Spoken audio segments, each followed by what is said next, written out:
Good afternoon. I'm Maria Marshall, the founder of Gaia Goddess, and today I'd like to introduce my friend, Megwyn White, who is the founder of Haptic Body. Hello! Well, it's not our first time together, and actually I've had the great honor and privilege of working with Megwyn, I would say before the pandemic started, soon after leaving my life and my old life behind in Florida. I met Megwyn shortly thereafter. So it's been a few years and then a pandemic that we've known each other, and now we're first coming back together professionally for the community of Gaia Goddess. Megwyn, can you tell our audience a little bit about Haptic Body? Sure. Because most people don't know what that means, I guess. Haptic body. What is haptic body? Yeah, so I mean, first of all, I came up with that name, Haptic Body, sort of after I started to explore navigating into my work, which is really about activating a grounded connection of the body, helping to support embodiment through using self-touch tools to help to work directly with the nervous system, essentially. So that's another simple way to say it. It's kind of like sensual yoga. Mm-hmm. So we're looking at the body from the dimension of alignment and using these touch tools to help access the pathways, the energetic pathways in the body, so that we can be more relaxed, so that we can, basically feel more whole and connected in our bodies. Mm-hmm. So, like myself, I know you have a background in theater. I do. Right, which helps a lot. Okay. But I'm always curious when I meet a healer, as I identify as one as well. What was the journey that led you from theater and some other endeavors, because I know you have a very well-rounded education, to this kind of work, working one-on-one, working in groups and classes and teaching and founding your own company? Yeah, so I would say I've always been very predisposed to exploring myself through the physical, through physical expression and emotional embodiment, obviously being attracted to theater and acting and dance. And basically, after I graduated college, which is like this wonderful bubble, you get to explore yourself, you get to express yourself, you're doing that constantly day in and day out with full support. And then obviously when you graduate, you're kind of thrust into the world. When I graduated actually the same year as September 11th happened. And literally, our industry night, the night we were supposed to perform for agents and talent scouts was actually on September 11th. And so I just mention that because that particular time also was very stressful for everyone living in New York City, and that's where I was at that time. And that was really when my trauma that I experienced as a child started to really resurface, which is that I had experienced sexual trauma as a young child, and acting had been really a pathway of healing for me, a place to feel empowered, to fully express. But after that happened, I was kind of just sort of left very vulnerable. I felt like I had very little support, and I started feeling energy, as well. I started feeling energy in other people's bodies. I would feel like, if you had a pain in your shoulder, I would just start to sense. You were an empath. I was an empathic healer. I didn't know what that was at the time. And so that kind of what led me down the path of wanting to understand, what is this kind of sixth sense that I have? And then I started to find mentors and, other healers that helped to guide me along the way. And most of it was all very somatically based, which for people that are watching that maybe don't know what somatic, it just has to do with the connection of the body, like how emotions, for instance, are in the body, memories are laid in the body. So when we work somatically, we acknowledge that. We're not just thinking of it as just this flesh and bones kind of thing. We're really looking at it in a very reverent sort of way. Anyway, so long story short, many years forward and working with some of the best body workers, honestly, in the world. One of my mentors, her name is Yamana Zake, and she was an incredible healer and really helped me to understand the alignment pathways within the body, and her approach was very specific. And when I started to transition out of working with Yamana and started to kind of come back to my acting work, actually, I really wanted to reconnect with the voice and the expression again and more of the emotional energy. And honestly, that's when my work found me. I was thinking about this a lot lately, and to a certain degree, obviously you're constantly creating, you're developing, but it really did feel like that at that time. Right.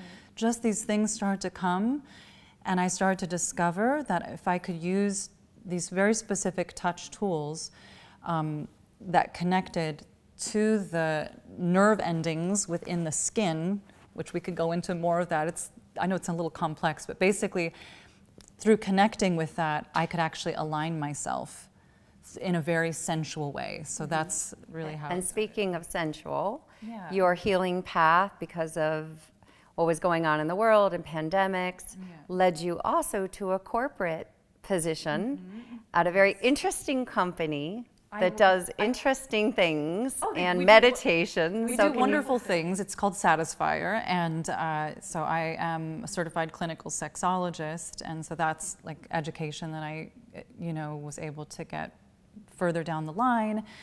But basically, what I started learning was that obviously everything is connected. We say that, right? It's holistic. Everything is in the body. It's all touching.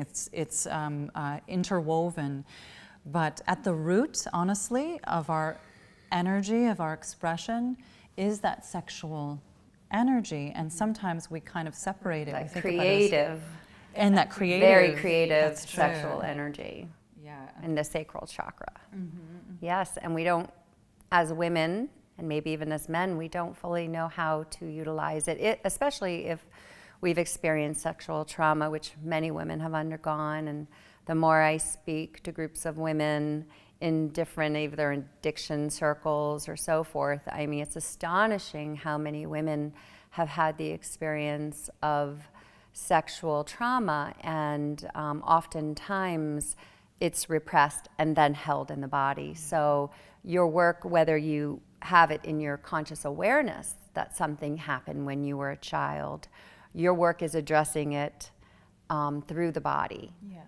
Through and then through the sensual expression, which can very much get shut down after trauma occurs, especially in the formative years. Absolutely, and that's actually why so much of my work focuses on unlocking the face, on the pathways within the face, as well as the voice, because as above, so below. So as we heal the connections here, it actually translates down below. And the expression is so powerful. And oftentimes, again, when women experience disempowerment or trauma or even limiting thoughts and beliefs, they oftentimes can shut down. That's not been my problem in this life. I'm pretty expressive, but I have friends that really struggle with their throat chakras, and I know some of the work that I've done with you, the water work in particular, because I like to sing, it's really fascinating to me because you can vocalize before the exercise that we've done together, and then do this exercise and hear such a difference in the voice. So for anybody who's doing public speaking or acting or recording, it's just like you can get to another whole level with a resonance in your voice through some very simple techniques that you teach. Yeah, I love that. I do too. And the cool thing is that, this has probably been one of the nicest discoveries, is that our voices really can be incredibly pleasurable, Yes. And we don't know how to use them. And I remember you teaching me the low guttural, during intimacy can bring in one energy that can really root you and get you in your body. And then the higher frequencies that you can use in different ways with different intentions. Yeah, People don't even I mean, realize this. I know. It's like, it's kind of wild, really. I mean, we have this blueprint, this beautiful body blueprint, but we're still discovering, what we can do with our bodies. And I think that's kind of been very much a guiding light for me. And I still always approach it like that because there's always more, knowledge and wisdom in the body. But for sure, the sound energy and vocalizing through sexual connection is a whole nother vista. And I feel like I've barely scratched that surface, to be honest. I believe you've scratched it deeper than I have, but I look forward to getting some more information on all that as well.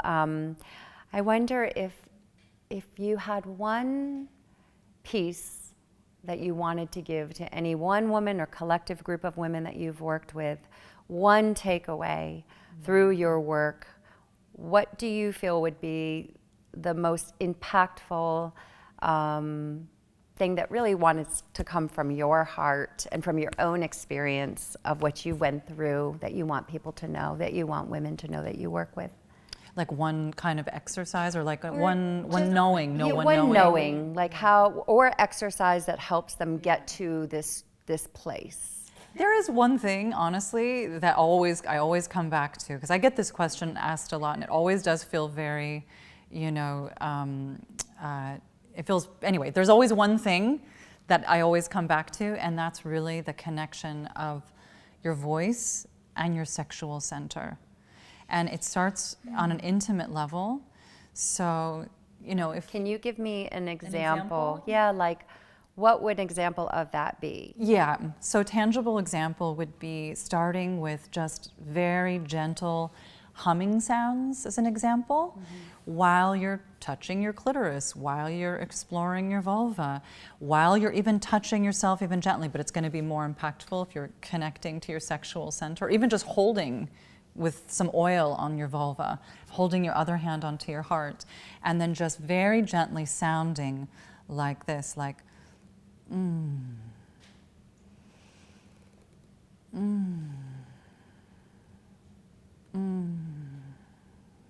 as you're doing that, what you're actually doing is it's like a telephone. Like, you ever play that game when you're a kid where you have the cans and you pull? Yeah. So think of it like that. You've got one can here, you've got another can here, and you've got this line. And so the connection of dropping into yourself is the line, and the sound is riding that string, that vibrating string, which is the vagus nerve, which right? we were going to talk about the vagus nerve. Yes. Yeah, and quite honestly, this is a wonderful key. This is like a little key into everything else, because it's a key into the vagus nerve, Yes, which and is, yeah. It's a whole thing. Yeah. It's a whole thing. And in Naomi Wolf's book, she goes into how her car accident impinged on the vagus nerve and stopped her sexual response, which was always very healthy with her husband. And she said, God, you help me figure this out. I'm going to write a book on it. And she goes into the whole thing on the vagus nerve, but not only that, how women have been impacted through their wombs, language, through the years, and how that stops a woman's creativity. That when she could not fully access her sexual response, she could not write. She could not feel fully creative, which is an epiphany, really an astonishing discovery at the same time, because I think a lot of women who haven't healed yet aren't yet fully able to access their creative energies, which is everything, right? As you know, as you're always creating new work and new methods in your company and meditations and hypnosis, you're always creating, which is something that I'm just always so blown away by and always wanting to learn more and more. So where's the next step for you, Megwyn? Where's the next step? Gaia Goddess is the next step. It's the next. Yes, we got her. That's the next vista. Oh, we're so happy. Really bringing people together. Like, that's always been my dream, is to really work with people. I love working with people one-on-one and in groups, and just you know, getting to a place where we can be raw and authentic and explore these things without feeling ashamed or insecure and you know, or made wrong, or weird, I mean, yeah, let's embrace that weirdness, because that's really where the joy is. Yes. You know? Yeah, truly, and not caring. And I remember one of the self-affirmation meditation hypnosis that you sent me. A lot of that was the programming of, I don't really care what people think about me. What I think about me is what matters. And when you can live your life from that perspective and from that viewpoint, it just clears the way for you. It really does, right? Because then you can tap into your own intuition and not make yourself wrong. Yeah. You know, for talking about things people don't talk about, like you just said, clitoris. Yes, we said clitoris. It's a body part. We all have them. We can talk about them, right? It's amazing. It's the key into your nervous system. If you're going to talk about anything, you know, we can't touch our brains, but you can touch your brain through your clitoris. Wow. You know what I mean? If you think about it that way. Yes. So yeah, it's silly. I think I try to be as open and honest and authentic in talking about these things, because as we do that, we can immediately take the stigma and the shame out, because we're designed for pleasure. We're designed to be very primal and to be very intuitive and to be creative and to be connected. You know, we're very much designed for that. And we didn't know that. And perhaps, you know, all these sort of programs, this cultural, you know, shaming, that's all coming from a place of lack of knowledge and, you know, fear and I think as people start to become more exposed to understanding that there is this natural intrinsic nature, you know, then we can be like, wow, let's play with these bodies. Let's have a good time, you know? Well, I just find it so interesting how the universe connected us. And not just us, but Megwyn connected me to someone who I work very closely with, who connected me. I mean, it's just the universe, when you are in a state of flow, right? When you follow what your heart aligns to, it's kind of astonishing. And, you know, you and I had a connection from the start, but had no idea where it was going. At that time, I thought Gaia Goddess was a t-shirt company, and I was so far away from even moving on that, just having, you know, left a marriage after 26 years and needing to process all of my stuff, and then met you at that class that I just knew we had to work together, and then you come here in April and introduce me to amazing women who introduced me to more amazing women, and it's just been really exciting and fun, and I'm so grateful to have found you when I did. You were, you know, just perfect alignment and a perfect opportunity. And here we are, about to embark on a whole nother journey together. Yeah. And what I love too about you is that, like, you know, you are so fun, playful, and creative, and you are amazing at creating a space where people can be themselves. And, you know, I really, really appreciate that about you. Like, you're able to, like, we're talking about flow. I really think you're one of the most in-flow people that I've ever met. Wow, well, that means a lot coming from you.